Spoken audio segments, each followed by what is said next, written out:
Hey guys, William Murphy here. Welcome back to the channel and welcome to another episode of Behind the Wheels. Today we have got a very, very special car, which is a 1908 Brasier. The Brasier is this thing here, which is also known as the Beast. What an amazing car. Got a chance to speak with Mark, the owner. So I hope you enjoy this video.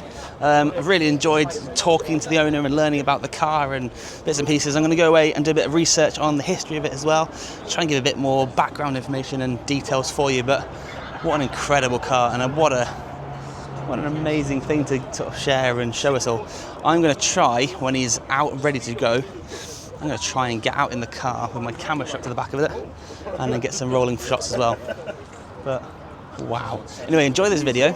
As always, if you are new around here, haven't done so already, please consider becoming a subscriber. Hit that thumbs up button, comment down below, and look forward to you watching this. And look forward to seeing you again next time. Enjoy.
Behold the 1908 Brasier Voiture de Course, or translated, the Brasier racing car, a masterful reconstruction of an iconic Edwardian racing machine.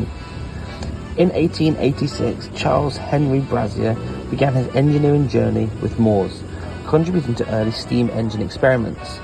By 1902, he partnered with George Richard to form Richard Brasier, later renaming it simply Brasier in 1905 after Richard's departure. Known for their chain-driven transmissions and large displacement engines, Brasier cars represented a pinnacle of early automotive engineering. With a focus on luxury and performance, Brasier crafted high-end touring and racing cars aiming to dominate events like the prestigious Gordon Bennett Trophy. In 1904, Leon Terry piloted a Richard Brasier to victory at the Gordon Bennett Cup, a triumph that solidified Brasier's reputation in the international racing stage. Post-World War I, Brasier endeavoured to retrieve its legacy with upgraded models. However, outdated production methods and fierce competition from mass producers like Citroën and Renault led to the financial struggles. The Great Depression of 1931 dealt a final blow, leading to the Marque's demise. Fast forward to 2003, where the remnants of a 1908 Brasier chassis were discovered in Australia. Enthusiast Mike Holt spearheaded his restoration, blending original parts with the 1917 Hispano-Suiza V8 aero-engine, repurposed from a World War I fighter plane, and also a beautiful nod to the history. The car proudly wears B1 number on its grille, a tribute to the original Brasier race cars of the era. Notably, Brasier had produced these Hispano-Suiza V8 engines under license during the war, powering aircraft like the Spad S.VII and the Sopwith Dolphin. Today, this exceptional hybrid car stands as a testament to early 20th century French automotive and aerospace engineering. Featured at renowned events like the Le Mans Classic and Goodwood Revival, the Brasier Voiture de Course captivates enthusiasts and historians alike. Special thanks must go to Marque for sharing this remarkable vehicle and its rich history at Billie Jean's Cafe in North Wales. He wasn't too keen on being in front of the camera, but he deserves real thanks because without him, none of this would have been here for us to all see, admire and share. From racing glory to historical revival, this 1908 Brasier Voiture de Course continues to inspire awe and admiration. Right, so I'm here with the owner of this beautiful car, and I kind of want to learn a bit more about the vehicle and what it's all about, really. Yeah, well, it's a 1908 Brasier, which is French, and Brasier won the Gordon Bennett in Ireland race, which was a 6-year race, and then it stopped, and they won the race in 04 and 05 with a 4-cylinder 12-litre car. Yeah. Now this chassis was found in Australia, 1908 Brasier chassis, and the chappie didn't know what to do with it, so he decided that he'd try and make something that looks like the Gordon Bennett car that won in 1904 and 5. So he found a radiator in France. He acquired a V12 engine out of a speedboat. Now this engine's a Hispano-Suiza V8, 12-litre, 220 horsepower, out of a Spad First World War airplane. And he found that, and then he found a gearbox, transfer gearbox, which is a 4-speed box with a reverse, and it's got a chain drive, and then it's a Brasier back axle and a Rolls-Royce Silver Ghost petrol tank on the back. So he's made it look like the 04 car, but it's a bigger version. Yeah. And I sort of been up the road in it, and the rev counter goes up to 1800. Haven't got a speedo, but the rev counter goes up to 1800. The great big one there. And in third gear, I was doing 1200 revs at 75 mile an hour. And when I dropped it into fourth gear, it was 200 revs. So since then, I put a different gear in, one tooth down, for Goodwood Revival, the SF Edge. Yep. So my brother was going to race it, so I completely stripped the engine down, stripped it all down, did all new gears in the gearbox, all new chains and kingpins and brakes, and did everything ready for my brother to race. So about 2 nights before we were going down there, he'd never driven it, we went up the road in it, and we were doing 600 revs in fourth, and we were doing 80 mile an hour. So fortunately we got to Goodwood, and my brother was out first on the motorbikes, and he had a bad accident, so the car didn't get out. So I was a bit disappointed. I can't race because I've got a heart problem, but it's taxed, insured, it's on the road, and I've just took him up the road in it to come here, and we were overtaking cars, and I don't know whether I was doing 60 or 70, but we got here. And is it going to? Have you tried to book it into Goodwood again? Bring it up. Have you tried to book it into Goodwood again? I haven't, whether my brother would, but it is for sale at the moment, so if anyone wants to take it on board. So you've got I don't know what litrage tank it is, but that's off a Rolls-Royce Silver Ghost, and it looks the part. It's got a pump in front of the seat, and it's a pressurised system. So you have to pump this up and down, and it pressurises the tank. And then if I undid that, it would probably hiss. Yeah, I can feel the pressure coming out of there, so you can relieve the pressure.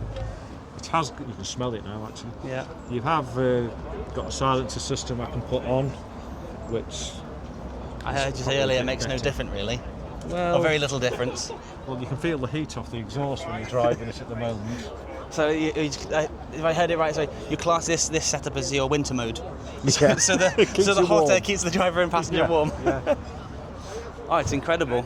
So it's a bit of a beast, and I'm just going to have a bit of lunch, or I can start it up quick now here, and then I'm going to take it out for a bit of a spin and come back again. But I don't know whether you heard me come in. I did hear you come, yeah. You did? Did you manage to film it then? I did, yeah. Good. I had a massive grin on my face as well. Well, there's a lot of people with a grin on the face. Yeah, it's not every day you see something like this, and it's lovely to see. I was at the members meeting at Goodwood a couple of months ago. Yeah. I'll be heading to the revival, and it's just. Well, my brother's races there, and his favourite number's 25. So he races a Rudge motorbike, 1933, and that does 125 mile an hour. And in 17, he won on the Saturday in the rain and came third on the Sunday. Sorry, yeah, in the sun on the Sunday he came third. So he was praying for a bit of rain then, was he? He loves racing in the rain. So it was sad that he didn't get out in this, but yeah. You know, maybe one day if he talks to me nicely I'll let him go again, but unless someone buys it. Well, so, I think the Goodwood's definitely the place to look to sell it. That's the. Oh yeah, and I've got pictures of it parked next to the Brasier, the big Fiat, you know, Yeah. and all the other cars. I was surprised. I've seen the Beast on the television for years, going up the hill and all sorts. And I saw the Beast for the first time in person, and I was surprised how small it was. Well, I was expected to be this mammoth. The wheelbase, but Yeah. the engine's up here, isn't Oh it? yeah. But when you see it going up the Goodwood Hill, Yeah. you always expect it to be almost twice the length it is. It's like maybe an optical illusion when it's like not on its own going up the hill, but when it's next to other things, it's got to be in proportion really. Well, do you want me to give it a quick start? Yeah, let's go crazy.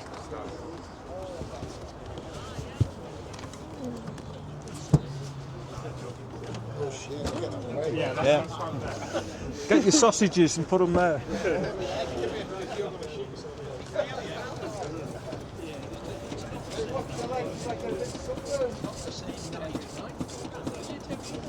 It's just priming the fuel system then.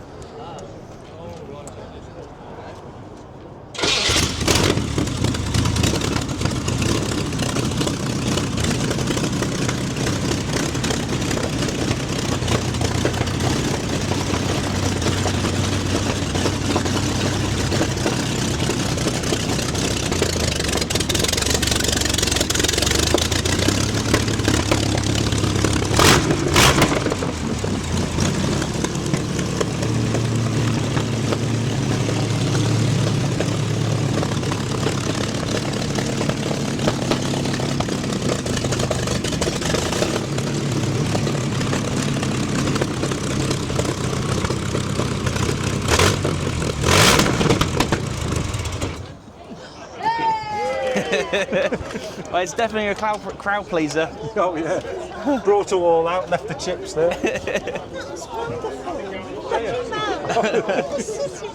Yeah, of course you can. Help yourself. Help yourself. Get someone to take a picture of you. So the pedals set up then is you've got. So have you got central throttle? Or have you got a right hand throttle? That's your throttle, like a modern car. Yeah. That's your brake. That's your clutch. That's just a footrest. And that is a footrest for going around the bends. You've got four gears and reverse and handbrake. Yeah. Were they ever ran as central throttle? Because cars of this era often had, well, the Bentleys of this era had centre pedals. Well, I think for racing in modern times, someone's made that to go on the outer side. Yeah. But there's no speedo on it, it's just a great big rev counter, oil pressure gauge, and And have you got the digital gauge there, the modern one? Is that a digital speedo? Well, I put that on for Goodwood so we could see what he was doing. But when you're racing, you haven't got time to focus down there. You're trying to hold on, so that's your advance and retard. Yeah. So I just retarded it a bit, and then when I advanced it, it picked up. It's a big V8, 12 litres. And is it running one magneto with two caps on it, or is it running twin? It's not a magneto. They did have two mags, but this is two. Do you want to lift the bonnet? Yeah, if you can. There's two distributors there. Oh yeah, that's cool, isn't it? Oh, so they're there, like I want to do this side. They're like a magneto body with the distributor internals, are they? Yeah. It was optional in the day. You could have two magnetos, or later they changed to this. Just watch I don't beat in myself. Yeah. So you've got a water pump there, the dynamo alternator there. So you've got one set going this side, and then the other set of that is going on the outside, and then that set goes on the inside, and the other ones go on these. So each one of them, twin spark. You've got spark plugs. You've got 16 spark plugs, and then from there you've got your a clutch there, and in there you've got a step down box, not a step up box. You've got to step it down because there's that much power, and then it goes a prop shaft. Well, no, straight into the gearbox from the clutch, and then it's just like a back axle of a car transfer box, and then you chain drive to your back. You've only got brakes on the back. You've got no front brakes. No. So handbrake. If you pull the handbrake on, it does the foot brake as well. Right, okay. So you put your foot brake on. You mainly use your hand because you're trying to hold on and do your gears. You mainly use this. But if you want to stop a bit more, you've got foot and handbrake and pray. But yeah. Well, it's an extremely impressive thing. And thank you so much for bringing it down to show everyone, really. Yeah, you're welcome. I'll leave that open for now, and I will be taking it for a bit of taking Gary out in it apparently, because the Standard Club, when I brought it to theirs, I said to anyone who wants to ride in it, put some raffle tickets out, £1 a ticket. So we did that, and Cyrus, the young lad over there, Gary won the ticket and gave it to the young lad who was there, he was 14. And I took him out in it. Well, I think he never stopped shaking for a while. But so we keep saying it's time for Gary to have a new change of underpants. So yeah. Well, wonderful. Enjoy. All the lights work, and it's road and taxed, and have fun. What carbs do they use on it? What carbs? I think they're off a truck. I don't know what make they are. But I am thinking of putting 2 SUs on it, the biggest SUs you can get, but they're £3,000, so... It would have to be an SU like a bucket. Leaking. Leaking fuel on the banjo. Oh, is it? It's me pressure. Let me... Right on the banjo. I depressurise the tank. I just thought I could see it, that was all. Smell it now. Nobody's smoking. The last thing you want is to put them going on fire, isn't it? That'll do now. Take the pressure off it. Just on the banjo. Yeah. To a mechanic's eye. Rear or front carb? Rear carb on the banjo. Right. So yeah, the Brasier 1908 with a Hispano-Suiza aircraft engine that was taken from a boat. How amazing is that?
So yeah, what an amazing car. And I'm actually surprised how comfortable it is to be driving this as well. I'm not entirely sure I'd be happy driving the speeds that the car's capable of, but it is an amazing piece of kit, and it's wonderful that this used and out and about so often and frequently as it is. But I guess that's it for today's video, and thanks to Mark for sharing this one, and thanks for watching. If you have enjoyed it, hit the thumbs up button, comment down below, and subscribe to the channel if you haven't done so already. Take it easy. Thank you very much for watching. Film this go, I'm going home.